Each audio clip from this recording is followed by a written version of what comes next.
నమస్తే యువిఎం టీవీకి స్వాగతం. వార్తల్లోని వివరాలకు వెళ్తే మేడ్చల్ జిల్లా సురారం పిఎస్ పరిధిలోని రాజీవ్ గృహకల్పలో 60 గజాల ప్రభుత్వ స్థలం విషయంలో 2 కుటుంబాల మధ్య గొడవ చెలరేగింది. 60 గజాల స్థలం మాదంటే మాదని రోడ్డుపై బాహాబాహికి దిగారు. ఒకరిపై ఒకరు పిడిగుద్దులు గుద్దుకున్నారు. కొట్లాటలో వారికి తీవ్రంగా గాయపడిన ఒక మహిళ రోడ్డుపైన సొమ్మసిల్లి పడిపోయింది.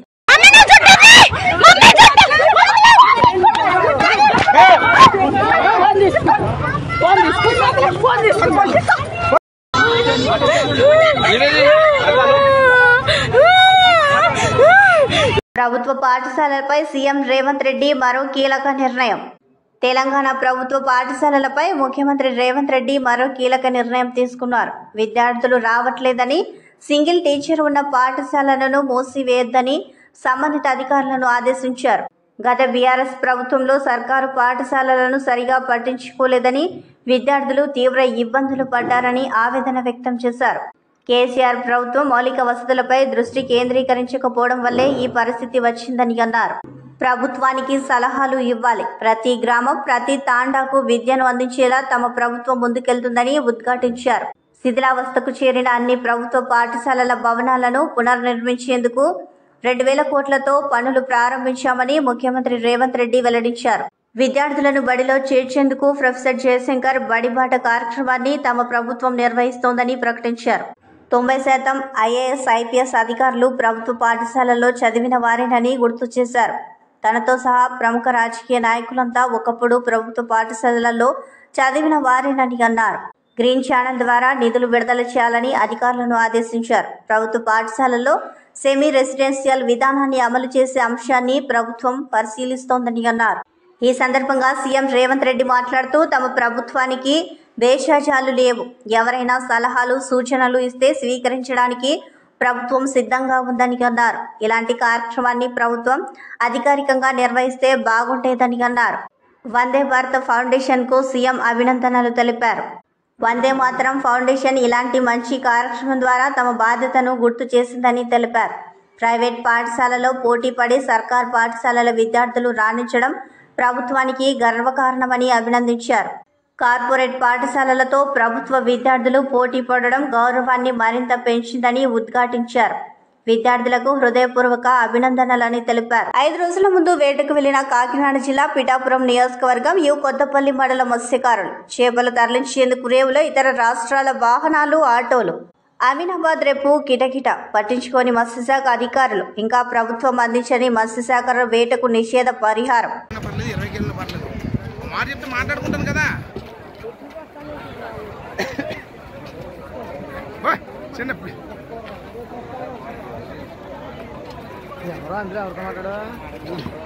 ఈ వారిని పింకల్ టైప్ లో చేసాం కదా, నల్ల ముడుకులా ముడుకుంది అడిగి చెప్పింది.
जितको सरंगल है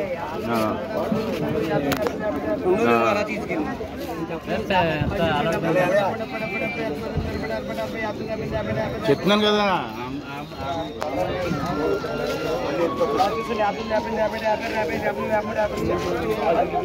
వైసీపీకి రాజీనామా చేస్తున్నానని నెల్లూరు మేయర్ శ్రవంతి వెల్లడించారు. ఎలాంటి రాజకీయ నేపథ్యం లేకుండా నాకు కార్పొరేటర్ టికెట్ను శ్రీధర్ రెడ్డి ఇచ్చారు. అంతేకాక మేయర్ను చేశారు. మాలాంటి ఎందరో కార్యకర్తలకు రాజకీయ అవకాశాలు కల్పించారు. రాజకీయాల్లో నాకు ధైర్యాన్ని ఇచ్చారు. శ్రీధర్ రెడ్డి వైసీపీని వీడినప్పుడు కూడా ఆయనతోనే ఉంటానని స్పష్టం చేశారు. అప్పట్లో అధికార పార్టీ నేతల ఒత్తిళ్లతో వైసీపీలోకి వెళ్లాల్సి వచ్చింది. శ్రీధర్ రెడ్డిపై విమర్శలు చేయాలని అక్కడి నాయకులు మాపై ఒత్తిడి తెచ్చారు. శ్రీధర్ రెడ్డిని ఒక మాట కూడా మాట్లాడలేదు. మా తప్పులను శ్రీధర్ రెడ్డి మన్నించి మమ్మల్ని హక్కున చేర్చుకోవాలని కోరుకుంటున్నామని ఆమె అన్నారు. చేర్చుకోవాలని మేము మనస్ఫూర్తిగా కోరుకుంటూ ఈరోజు ఈ మీడియా సమావేశాన్ని పెట్టడానికి కారణం అదే అని మీ అందరికి కూడా తెలియజేసుకుంటూ వైఎస్ఆర్ కాంగ్రెస్ పార్టీకి రాజీనామా చేయాలని ఒక ఆలోచనతో కూడా పెట్టడం జరిగిందని కూడా మీ అందరికి కూడా తెలియజేసుకుంటూ శ్రీధర్ అన్న మళ్ళీ మమ్మల్ని హక్కును చేర్చుకోవాలని మేమందరం కోరుకుంటూ సెలవు.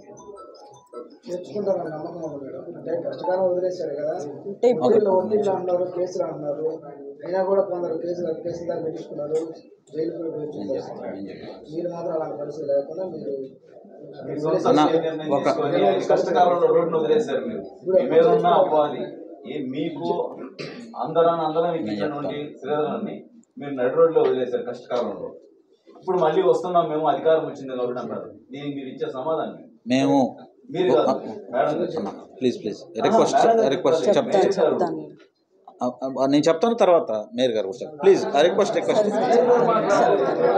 మేము ఒకటే చెప్తున్నాం. అధికారం కోసం ఆ రోజు మేము పాకులాడలేదు. నా గురించి మా సతీమణి శ్రవంతి గారి గురించి మీ అందరికి కూడా తెలుసు. అధికారం కోసం డబ్బు కోసం పాకులాడేటువంటి మనస్తత్వం నాకు లేదు. నేను ఇందువరకే చెప్పా, శ్రీధర్ అన్న దగ్గరే రాజకీయ పాఠాలు నేర్చుకున్నా. నేను కాదు, శ్రీధర్ అన్న దగ్గర ఉండే ఎవ్వరూ కూడా డబ్బు కోసం అధికారం కోసం వెంపర్లాడేటువంటి పరిస్థితి లేదు. శ్రీధర్ అన్న నమ్ముకొని ఉంటే ఆ కార్యకర్తలకి డబ్బు కానీ కుటుంబ సంక్షేమం కానీ పదవులు కానీ వాటంతటా అవే వస్తాయనేటువంటి విషయం అందరికీ తెలుసు. దానికి నేను కానీ శ్రీధర్ అన్న దగ్గర ఉన్న చాలామంది ఇప్పటికే జరిగి ఉంది. అది అందరికీ తెలిసినటువంటి విషయమే. కాబట్టి డబ్బు కోసం కానీ అధికారం కోసం కానీ పాకులాడే మనస్తత్వం ఆలోచన మాకు కానీ శ్రీధర్ అన్న దగ్గర ఉన్న ఏ వ్యక్తికి కూడా ఎప్పుడు లేదని చెప్పి ఈ సందర్భంగా చెప్తున్నా. అయితే మేము ఈరోజు ఇప్పటిదాకా అక్కడ ఎందుకున్నారు అంటే దానికి సమాధానం కూడా చెప్పడం జరిగింది. పరిస్థితుల వల్ల అక్కడ ఉండాల్సినటువంటి పరిస్థితి తప్ప ఆ విషయం శ్రీధర్ అన్నకు కూడా తెలుసు అని చెప్పి నేను ఈ సందర్భంగా చెప్తున్నా. అందువల్ల ఒక నిమిషం, మీరు శ్రీధర్ రెడ్డిని నమ్మక ద్రోహం చేశారా లేదా? అది ఒకటి. ఖచ్చితంగా మేము తప్పు చేశామనేటువంటి విషయాన్ని మీకు చెప్పడం జరిగింది. ఆ తప్పుని సరిదిద్దుకునేటువంటి ప్రయత్నంలో భాగమే ఇవాళ ఈ విలేకరుల సమావేశం. మేము ఇంతవరకు శ్రీధర్ అన్నతో కూడా మాట్లాడలేదు, వారి కుటుంబ సభ్యులతో కూడా మాట్లాడలేదు. ఆ అవకాశం కల్పించమని కోరుకుంటున్నాం తప్ప మమ్మల్ని వారు అంతకు ముందు ఒక కుటుంబంలో సభ్యుడిగా ఏ విధంగా 15 సంవత్సరాలు చూసుకున్నారో అది చేయమని, అది ఆ అవకాశం కల్పించమని మాత్రమే మేము అడుగుతున్నాం. అధికారం కావాలని చెప్పి మేము అడగటం లేదు. కేవలం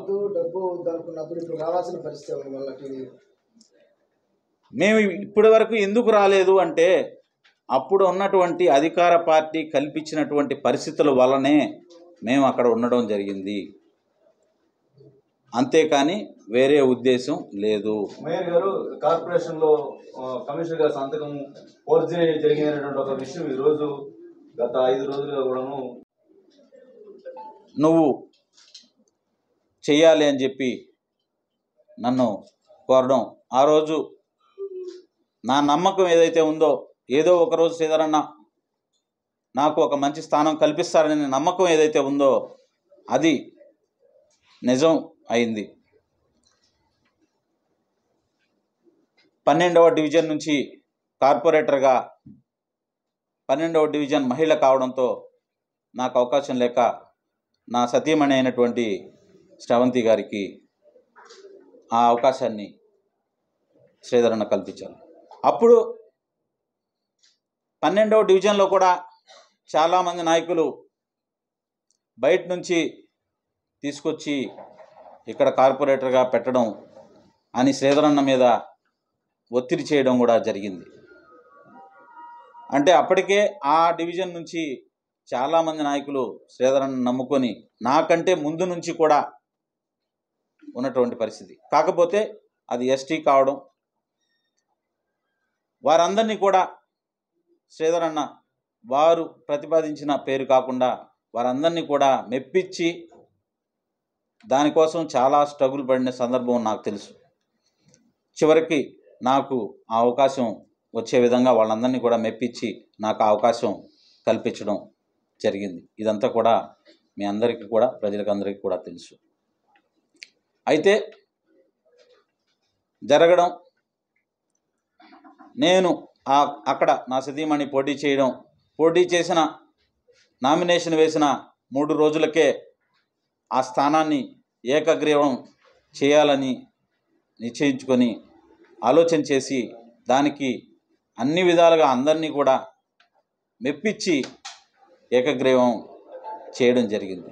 దానిలో శ్రీధరన్న సోదరులు గిద్దిరెడ్డి గారు ప్రత్యేకమైనటువంటి శ్రద్ధ చూపించి ఆ 3 రోజుల పాటు నిద్రాహారాలు మాని కేవలం మిగతా అన్ని డివిజన్లు కూడా పక్కన పెట్టి కేవలం మా మీద ఉన్నటువంటి అభిమానం, రెండవది ఆ స్థానాన్ని ఏకగ్రీవం చేయాలనేటువంటి ఒక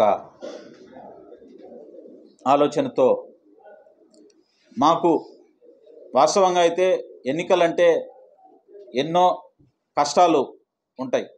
అవన్నీ కూడా మనకందరికీ తెలిసిందే. అవన్నీ భరించే పరిస్థితి కూడా మాకు లేదు. అంత శక్తి సామర్థ్యాలు కూడా మాకు లేవు. అయినా శ్రీధరన్న మీద గిరన్న మీద నమ్మకంతో ఆ రోజు అక్కడ నిలబడడం జరిగింది. అదేవిధంగా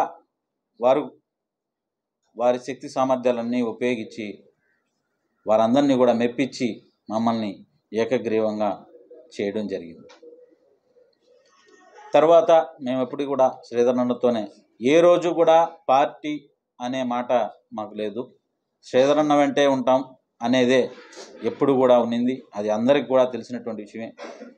శ్రీధరన్నతో నడుస్తున్నాం. తరువాత జరిగినటువంటి రాజకీయ పరిణామాలు క్రమంలో శ్రీధరన్న అప్పటి అధికార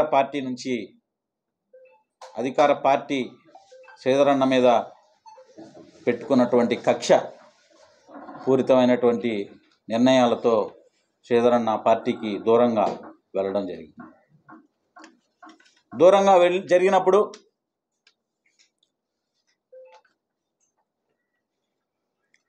మమ్మల్ని కూడా మీరు శ్రీధరన్నతో ఉండడానికి లేదని అధికార పార్టీ మీరు వచ్చేయాలని చెప్పి మమ్మల్ని ఒత్తిడి చేయడం జరిగింది.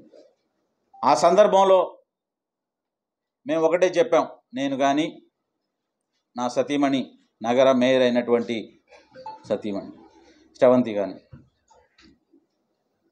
మాకు ఈ అవకాశం కల్పించింది కోటంరెడ్డి శ్రీధర్ రెడ్డి గారు.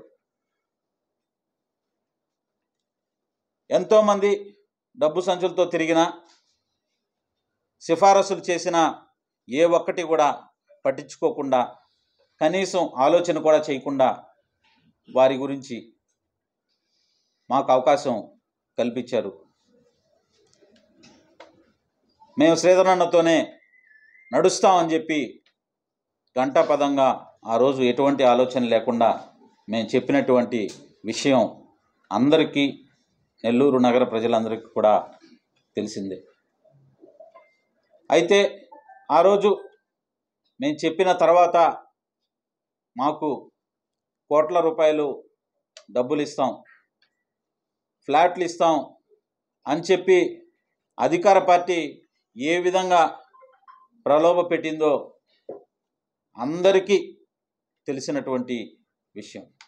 అయినప్పటికీ కూడా ఎటువంటి ప్రలోభాలకు కానీ లొంగకుండా మేము శ్రీధరన్న వెంటే నిలబడడం జరిగింది. నువ్వు చెయ్యాలి అని చెప్పి నన్ను కోరడం, ఆ రోజు నా నమ్మకం ఏదైతే ఉందో, ఏదో ఒకరోజు శ్రీధరన్న నాకు ఒక మంచి స్థానం కల్పిస్తారనే నమ్మకం ఏదైతే ఉందో అది నిజం అయింది. 12వ డివిజన్ నుంచి కార్పొరేటర్గా 12వ డివిజన్ మహిళ కావడంతో నాకు అవకాశం లేక నా సతీమణి అయినటువంటి శ్రవంతి గారికి ఆ అవకాశాన్ని శ్రీధరన్న కల్పించారు. అప్పుడు 12వ డివిజన్లో కూడా చాలామంది నాయకులు బయట నుంచి తీసుకొచ్చి ఇక్కడ కార్పొరేటర్గా పెట్టడం అని శ్రీధరన్న మీద ఒత్తిడి చేయడం కూడా జరిగింది. అంటే అప్పటికే ఆ డివిజన్ నుంచి చాలామంది నాయకులు శ్రీధరన్న నమ్ముకొని నాకంటే ముందు నుంచి కూడా ఉన్నటువంటి పరిస్థితి. కాకపోతే అది ఎస్టీ కావడం, వారందరినీ కూడా శ్రీధరన్న వారు ప్రతిపాదించిన పేరు కాకుండా వారందరినీ కూడా మెప్పించి దానికోసం చాలా స్ట్రగుల్ పడిన సందర్భం నాకు తెలుసు. చివరికి నాకు ఆ అవకాశం వచ్చే విధంగా వాళ్ళందరినీ కూడా మెప్పించి నాకు ఆ అవకాశం కల్పించడం జరిగింది. ఇదంతా కూడా మీ అందరికీ కూడా, ప్రజలకు అందరికీ కూడా తెలుసు. అయితే జరగడం,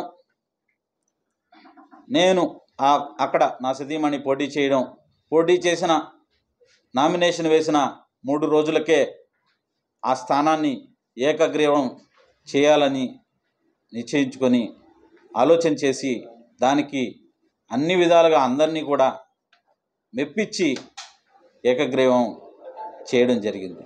దానిలో శ్రీధరన్న సోదరులు గిద్దిరెడ్డి గారు ప్రత్యేకమైనటువంటి శ్రద్ధ చూపించి ఆ 3 రోజుల పాటు నిద్రాహారాలు మాని కేవలం మిగతా అన్ని డివిజన్లు కూడా పక్కన పెట్టి కేవలం మా మీద ఉన్నటువంటి అభిమానం, రెండవది ఆ స్థానాన్ని ఏకగ్రీవం చేయాలనేటువంటి ఒక ఆలోచనతో మాకు వాస్తవంగా అయితే ఎన్నికలంటే ఎన్నో కష్టాలు ఉంటాయి. అవన్నీ కూడా మనకందరికీ తెలిసిందే.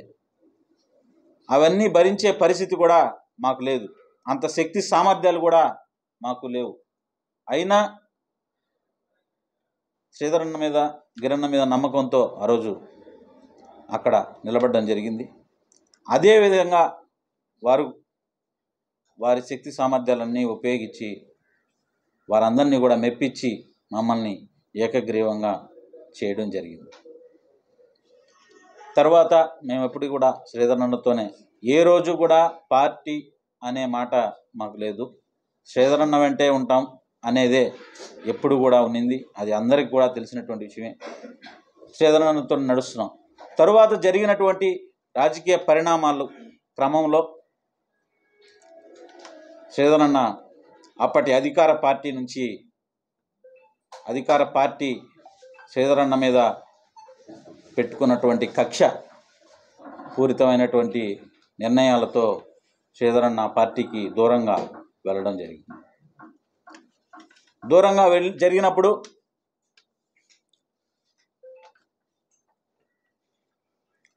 మమ్మల్ని కూడా మీరు శ్రీధరన్నతో ఉండడానికి లేదని అధికార పార్టీ మీరు వచ్చేయాలని చెప్పి మమ్మల్ని ఒత్తిడి చేయడం జరిగింది.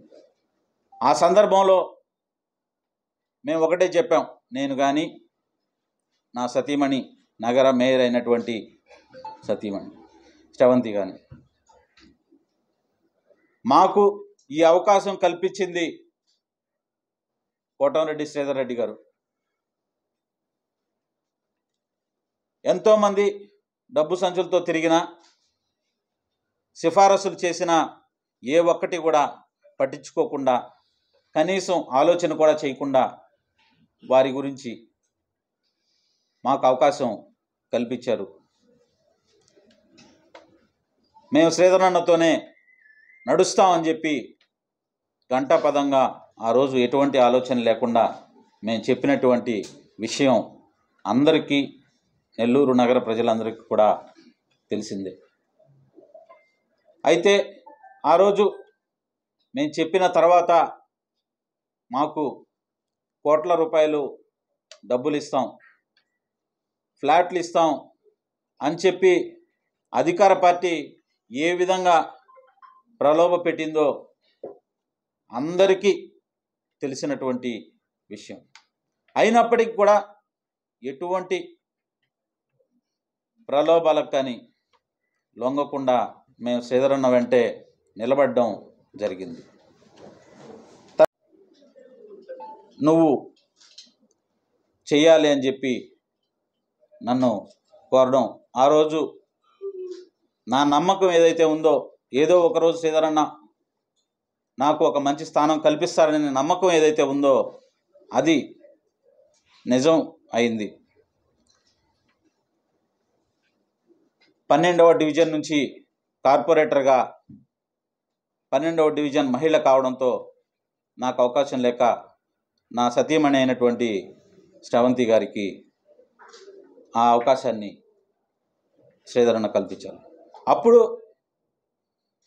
12వ డివిజన్లో కూడా చాలామంది నాయకులు బయట నుంచి తీసుకొచ్చి ఇక్కడ కార్పొరేటర్గా పెట్టడం అని శ్రీధరన్న మీద ఒత్తిడి చేయడం కూడా జరిగింది. అంటే అప్పటికే ఆ డివిజన్ నుంచి చాలామంది నాయకులు శ్రీధరన్న నమ్ముకొని నాకంటే ముందు నుంచి కూడా ఉన్నటువంటి పరిస్థితి. కాకపోతే అది ఎస్టీ కావడం, వారందరినీ కూడా శ్రీధరన్న వారు ప్రతిపాదించిన పేరు కాకుండా వారందరినీ కూడా మెప్పించి దానికోసం చాలా స్ట్రగుల్ పడిన సందర్భం నాకు తెలుసు. చివరికి నాకు ఆ అవకాశం వచ్చే విధంగా వాళ్ళందరినీ కూడా మెప్పించి నాకు ఆ అవకాశం కల్పించడం జరిగింది. ఇదంతా కూడా మీ అందరికీ కూడా, ప్రజలకందరికీ కూడా తెలుసు. అయితే జరగడం, నేను అక్కడ నా సతీమణి పోటీ చేసిన నామినేషన్ వేసిన 3 రోజులకే ఆ స్థానాన్ని ఏకగ్రీవం చేయాలని నిశ్చయించుకొని ఆలోచన చేసి దానికి అన్ని విధాలుగా అందరినీ కూడా మెప్పించి ఏకగ్రీవం చేయడం జరిగింది. దానిలో శ్రీధరన్న సోదరులు గిద్దిరెడ్డి గారు ప్రత్యేకమైనటువంటి శ్రద్ధ చూపించి ఆ 3 రోజుల పాటు నిద్రాహారాలు మాని కేవలం మిగతా అన్ని డివిజన్లు కూడా పక్కన పెట్టి కేవలం మా మీద ఉన్నటువంటి అభిమానం, రెండవది ఆ స్థానాన్ని ఏకగ్రీవం చేయాలనేటువంటి ఒక ఆలోచనతో మాకు వాస్తవంగా అయితే ఎన్నికలంటే ఎన్నో కష్టాలు ఉంటాయి. అవన్నీ కూడా మనకందరికీ తెలిసిందే. అవన్నీ భరించే పరిస్థితి కూడా మాకు లేదు, అంత శక్తి సామర్థ్యాలు కూడా మాకు లేవు. అయినా శ్రీధరన్న మీద, గిరన్న మీద నమ్మకంతో ఆ రోజు అక్కడ నిలబడడం జరిగింది. అదేవిధంగా వారి శక్తి సామర్థ్యాలన్నీ ఉపయోగించి వారందరినీ కూడా మెప్పించి మమ్మల్ని ఏకగ్రీవంగా చేయడం జరిగింది. తర్వాత మేము ఎప్పుడు కూడా శ్రీధరన్నతోనే, ఏ రోజు కూడా పార్టీ అనే మాట మాకు లేదు, శ్రీధరన్న వెంటే ఉంటాం అనేదే ఎప్పుడు కూడా ఉన్నింది. అది అందరికీ కూడా తెలిసినటువంటి విషయమే. శ్రీధరన్నతో నడుస్తున్నాం. తరువాత జరిగినటువంటి రాజకీయ పరిణామాలు క్రమంలో శ్రీధరన్న అప్పటి అధికార పార్టీ శ్రీధరన్న మీద పెట్టుకున్నటువంటి కక్ష పూరితమైనటువంటి నిర్ణయాలతో శ్రీధరన్న పార్టీకి దూరంగా వెళ్ళడం జరిగింది. దూరంగా జరిగినప్పుడు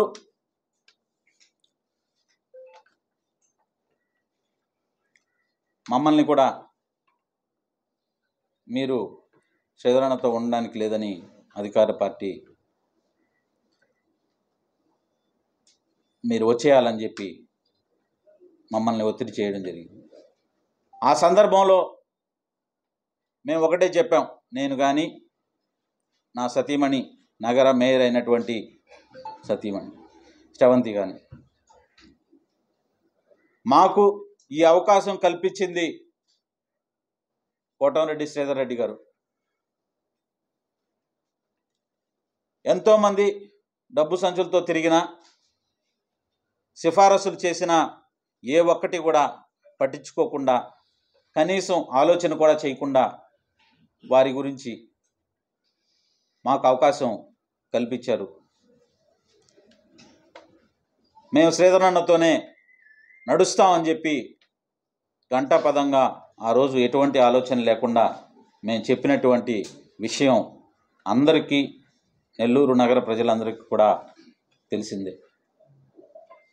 అయితే ఆ రోజు మేము చెప్పిన తర్వాత మాకు కోట్ల రూపాయలు డబ్బులు ఇస్తాం, ఫ్లాట్లు ఇస్తాం అని చెప్పి అధికార పార్టీ ఏ విధంగా ప్రలోభ పెట్టిందో అందరికీ తెలిసినటువంటి విషయం.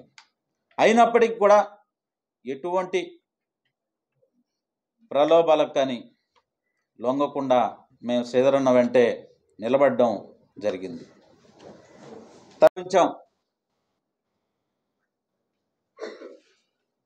శ్రీధరన్న కోసం నిలబడ్డం కానీ, అవసరమైతే మేయర్ పదవిని వదులుకోవడానికి సిద్ధపడ్డం కానీ సంతోషంగానే భావించాం, గర్వంగానే భావించాం. మాకు అవకాశం కల్పించినటువంటి వ్యక్తి కోసం నిలబడడం మేము సంతోషంగా, గర్వంగానే భావించాం. తరువాత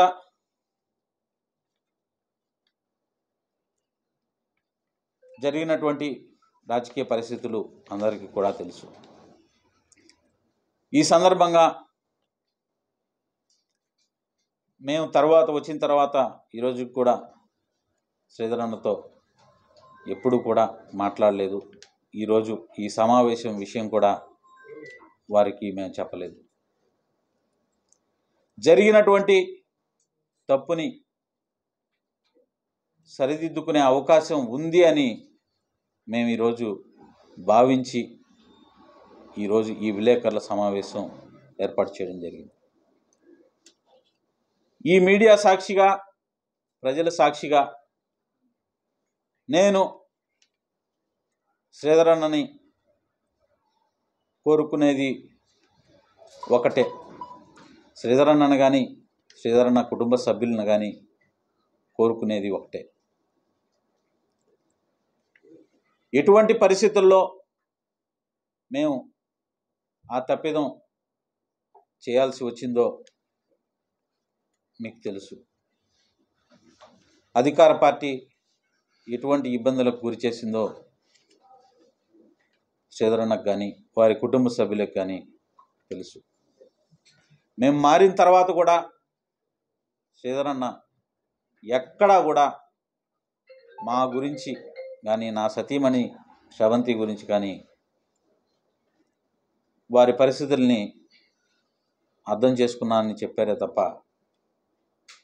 ఎక్కడా కూడా బాధపడ్డారు తప్ప, ఎక్కడా కూడా మమ్మల్ని పల్లెత్తు మాట అన్నటువంటి వారు కానీ, వారి కుటుంబ సభ్యులు కానీ అన్నటువంటి సందర్భం ఎక్కడా కూడా లేదు. మేము ఉన్న అధికార పార్టీలో ఉన్నటువంటి ఆ 4 నెలలు చివరికి అధికార పార్టీ మీరు ప్రెస్ మీట్ పెట్టలేకపోతున్నారు, పెట్టడం లేదు, పెట్టమంటే కనీసం వేరే వాళ్ళు పెట్టినటువంటి ప్రెస్ మీట్లన్నా కనీసం మీ ఫేస్బుక్లో పోస్ట్ చేయండి, మీ వాట్సాప్లో పెట్టండి అని అనేక సందర్భాల్లో ఒత్తిడి చేయడం జరిగింది. వారికి మేము ఒకటే చెప్పాం, ఆ పని మాత్రం మీరు ఏం చేసినా మేము చేసే పరిస్థితి లేదు అని చెప్పడం జరిగింది. అయితే ఈ సందర్భంగా శ్రీధరన్న కానీ వారి కుటుంబ సభ్యులు కానీ నేను నా సతీమణి స్రవంతి ఒకటే విన్నవిస్తూ ఉన్నాం. జరిగినటువంటి పరిస్థితులు మీకు తెలుసు. శ్రీధరన్నతో వారి కుటుంబ సభ్యులతో మాకు ఉన్నటువంటి అనుబంధంతో మేము చేసినటువంటి తప్పును మన్నించి మళ్ళీ అంటే ఈ మాట అడిగే అర్హత ఉందా లేదా అనేది నేను కూడా ఆలోచించాల్సినటువంటి పరిస్థితి. మన్నించి మమ్మల్ని అంతకుముందు మేము వారి బిడ్డల్లాగే మెలిగేవాళ్ళం, అది అందరికీ తెలిసినటువంటి విషయం. కానీ ఈరోజు ఆ అర్హత ఉందని నేను భావించడం లేదు. ఒక తండ్రి బిడ్డ తప్పు చేస్తే క్షమించి తప్పును చెప్పి క్షమించి దగ్గరికి తీసుకుంటారో అదేవిధంగా శ్రీధరన్న కానీ వారి కుటుంబ సభ్యులు కానీ గిరన్న కానీ చేస్తారని, చేసే అవకాశం కల్పిస్తారని మేము ఆశిస్తున్నాము. మీడియా పరంగా మీడియా ద్వారా నేను చేసినటువంటి తప్పుకి నెల్లూరు నగర ప్రజలందరికీ కూడా మన్నించమని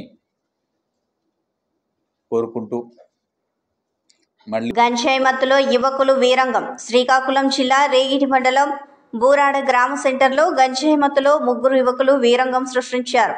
ఒంటరిగా ఉన్న మహిళ ఇంట్లోకి ప్రవేశించారు. మహిళ కేకలు వేయడంతో అక్కడి నుంచి తప్పించుకునే ప్రయత్నం చేశారు.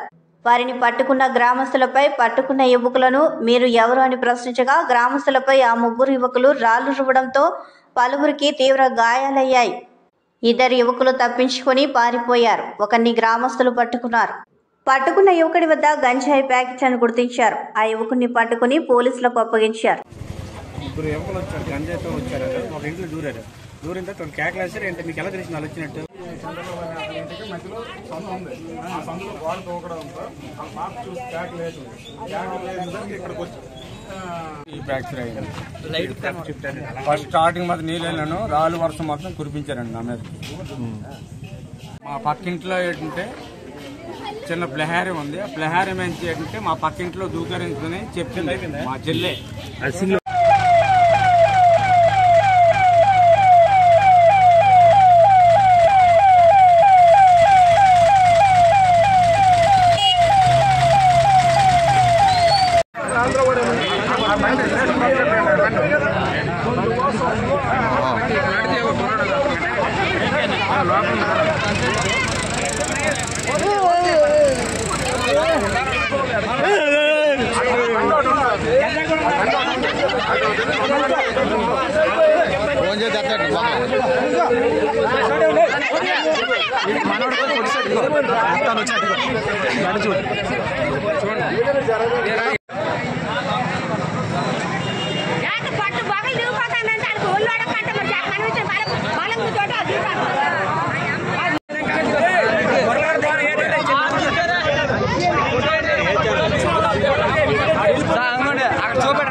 ఎన్టీఆర్ జిల్లా తిరుపూరు ఎన్నికల్లో ఆర్థికంగా దెబ్బతిన్నాం, కొన్ని పొరపాట్లు జరిగాయి.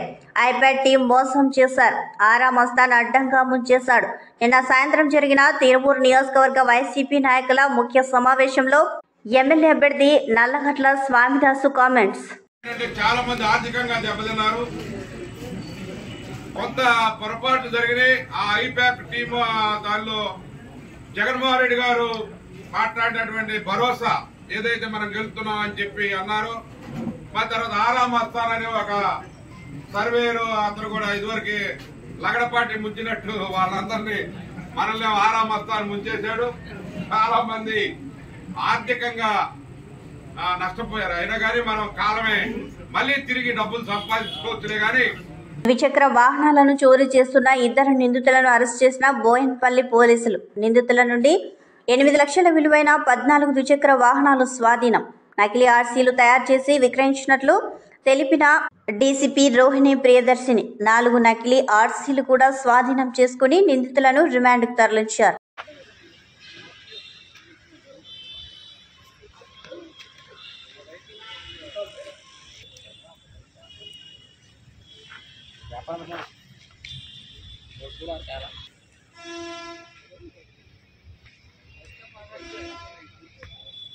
ఇప్పుడు అయిపోయినాయి బ్యాక్ టు బ్యాక్ నాకు నాయ కావాలి వస్తాం కట్టని అది తక్కువ వేసేసింది అకౌంట్. అమ్మయ్యా నా పైసలే కానీ అవును ఇవాళ రేపు చేసినప్పుడు అన్ని బయట book random owner details RTA website के निकाल के उसको हिसाब से vehicle number, RC number, engine number, chassis number ready किया. తీసుకున్నారని ब्लैंक एक second this is fake created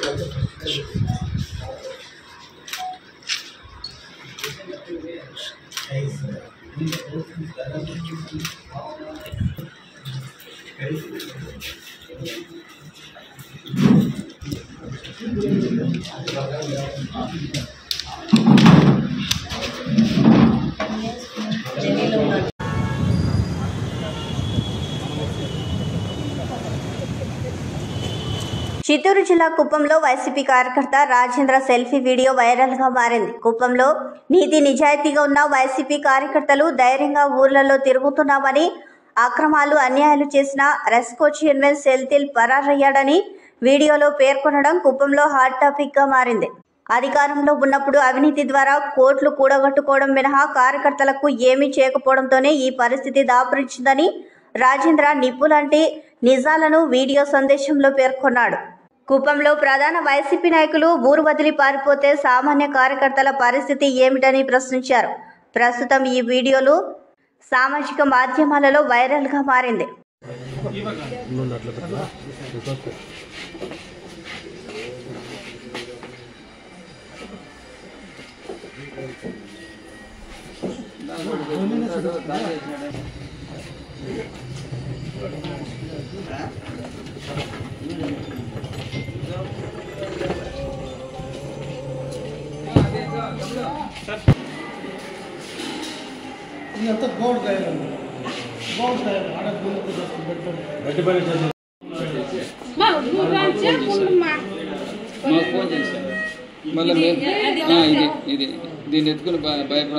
Ambati రాంబాబుకు TDP నుంచి ఆందోళన సెగ తగిలింది. గుంటూరులోని ఆయన నివాసం వద్దకు చేరుకున్న తెలుగు యువత ఆందోళన చేపట్టింది.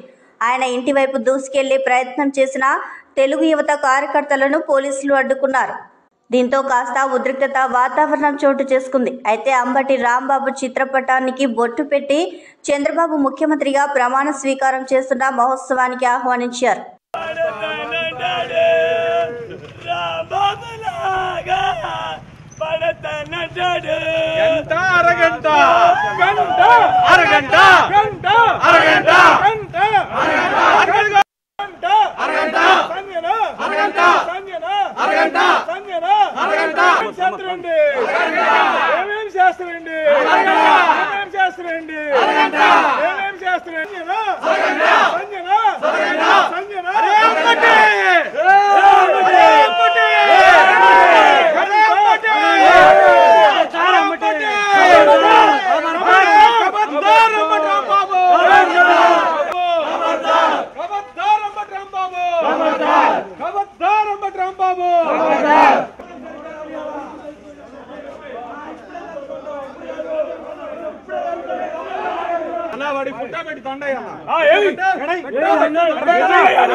అరే బుద్ధి బొమ్మ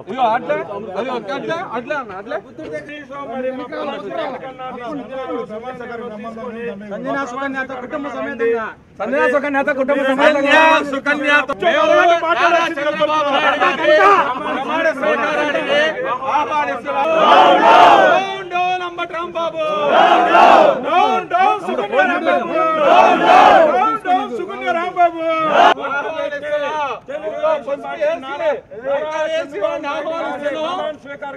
ప్రమాణ స్వీకారానికి 12వ తారీఖు వాటి రావాల్సిందిగా వేడుకుంటాను. కన్యా కోసం ఎప్పుడు అనలేదురా ప్రపంచంలో ఇట్లాంటి మాటలు ఎక్కడ. సుకన్య సంజన రాంబాబు, గంట అరగంట రాంబాబు, సుకన్య సంజన సుకన్య గాజులు తీసుకొని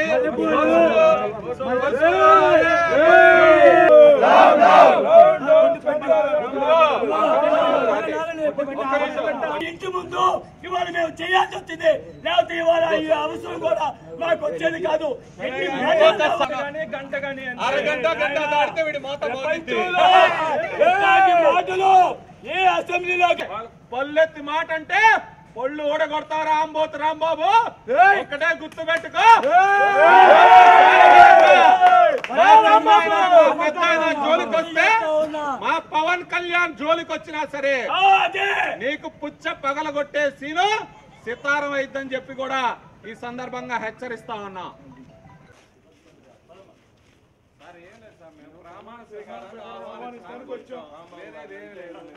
మల్లెపూలు వాళ్ళకి మల్లెపూలు గాజులు చీర తీసుకొని వచ్చాము. గంట అరగంట సేపు వాళ్ళ కుటుంబం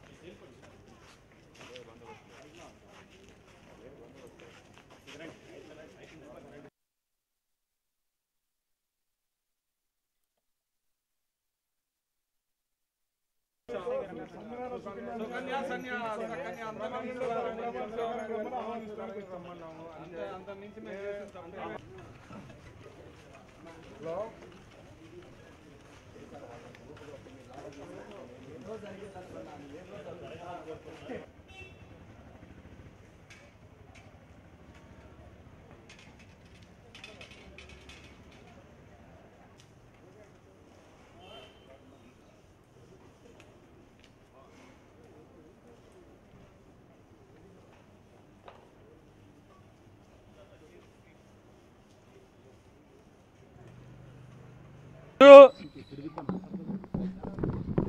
ఈరోజు అంబటి రాంబాబు అసెంబ్లీలో ఆంబో తరిసినట్టు మనందరం అరుపులు చూస్తూ ఉన్నాం. ఇవాళ ఒకటే మ్యాండేట్ ప్రజలు ఇచ్చారు. ఎక్కడ దిక్కులేని స్థితిలో ఇవాళ గుంటూరు జిల్లాలో, ఉమ్మడి గుంటూరు జిల్లాలో పల్నాడులో అడుగుపెట్టని స్థితిలో ఇవాళ రాంబాబు, ఆంబోతు రాంబాబు ఉన్న సంగతి మనందరం చూసాం. అరే రాంబాబు, నీకొక్కటే చెబుతా ఉన్నాం, నువ్వు అసెంబ్లీలో మా అమ్మ లాంటి అమ్మని నువ్వు విమర్శించిన చరిత్ర మర్చిపోతావారా? నువ్వు ఆంబోతులాగా, ఒక ఎదవలాగా, ఎదవర్నారులో ఎదవలాగా నిన్ను ప్రజలు పోలవరం, మరి పట్టిసీమ, పులిచింతల చూడమని పంపిస్తే అసెంబ్లీకి నువ్వు చూసింది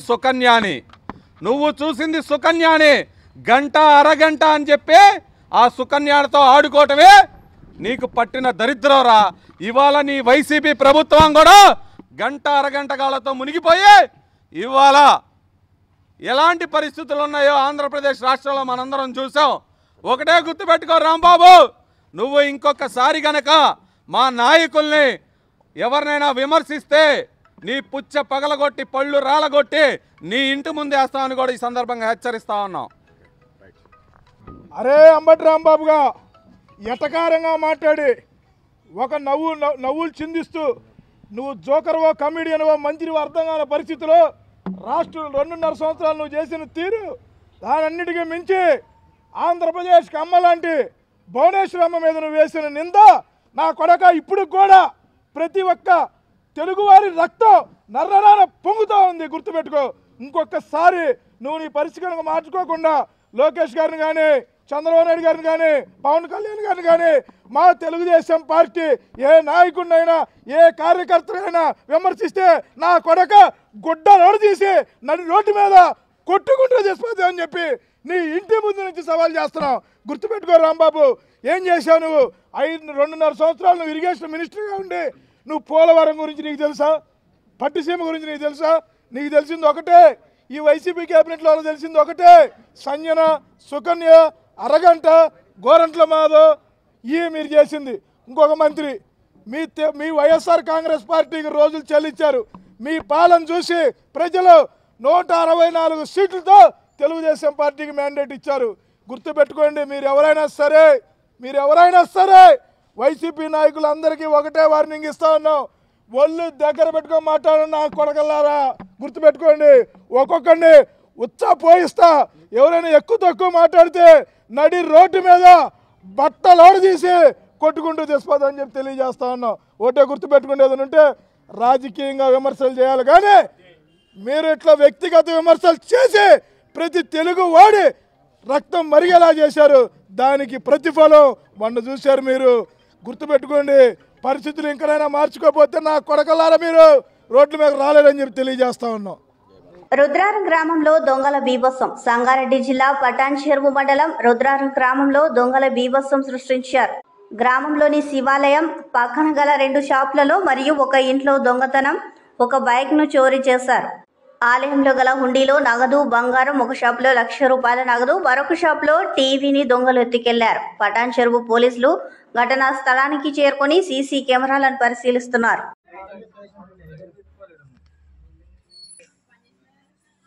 దీని నిండా పైసలు ఉంటాయి, ఇంట్లో అవి పోయినాయి. ఇంట్లో మళ్ళీ ఈ కింది దాంట్లో ఇట్లాంటి బాగా పేరు ఇక ఇంట్లో మొత్తం ఇంట్లో ఈ లెక్క పెట్టలే మన గల్ల. ఇంట్లో నిన్నటి గల్ల 10,000 దాకా ఉంటాయి. నిన్నటి గల్ల మొత్తం పోసు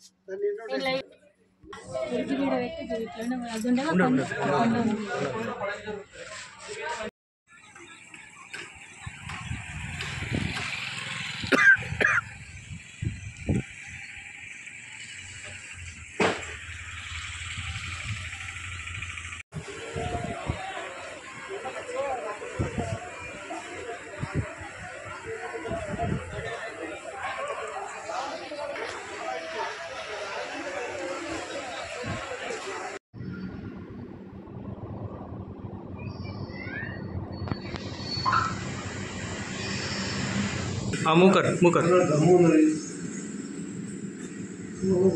मुकर రాత్రి భజన చేసి 12:30 క్లోజ్ చేసాము. క్లోజ్ చేసి ఇంటికి వెళ్ళాము. ఉదయం 5:30కు వచ్చే వరకు డోర్ ఓపెన్ ఉంది. అయితే చూసానికి లోపలికి వస్తే ఇక్కడ బీరువా అది లేదు, ఉంది. అయితే అందులో పుస్తమెట్టెలు ఉన్నాయి. ఎంత ఉంటుంది? అమ్మవారి పుస్తమెట్టెలు ఎంత అది ఒక 5-6 గ్రాముల వరకు ఉంటుంది. పైసలు ఏమి లేవు. ఇక్కడ ఉంది ఇప్పుడు ఉండి అక్కడ వెంచర్లో అక్కడ పడేసారు. వాళ్ళు ఎంక్వైరీ చేశారు, అక్కడ బాక్స్ కూడా చూశారు, ఫుల్ అది కెమెరా తీశారు.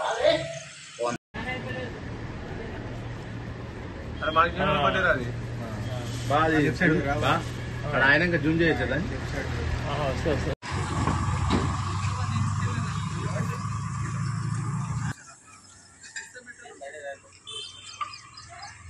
పైసలు అయితే పక్క 1,00,000 దాకా పోయినాయి అన్న. 1,00,000 దాకా పోయినాయి. అందులో సిగరెట్ డబ్బులు అన్ని చిన్న గోల్పాకు పెద్ద గోల్పాకు బాగానే ఉంటాయి కదా. అవి మొత్తం ఇంచుమించు 10,000 మాలు ఉంటాయి. అది సిగరెట్లు పోయినాయి. సంతూర్ సబ్బులు కొన్ని, రిన్ సబ్బులు కొన్ని, సర్ఫ్ ప్యాకెట్లు, అవి ఇంట్లోకి చాయ్ పత్తలు, ఇక వాళ్ళకి దోషినండి. ఇంత ముఠ వేసుకుర్రట. ఇక అవి తీసుకోపోయారు. పైసలు ఎన్ని ఉంటాయి? పైసలు అయితే 1,50,000 దాకా ఉంటాయి. మళ్ళీ నేను నిన్న ఊరికి పోయి వచ్చి పటగొలుసులు ఇంట్లోనే పెట్టినాను. 26 తులాలు పటగొలుసులు కొత్తాయి. జస్ట్ 2 నెలలు కూడా వాళ్ళకి తీసుకొని అవి నిన్న తీసి కూర్చొని తీసి ఇంట్లోనే వేసిన పటగొలుసులు పోయినాయి. 1,50,000 దాకా ఉంటాయి. షాప్ మీదేనా? మల్లేశం కిరాణా ఇది లాక్ అంటారు. అది రాలేదు. అది ఇంకేం మేము చూసారు స్ట్రక్ అయిపోయింది. ఇంతటితో సమాప్తం. నమస్కారం.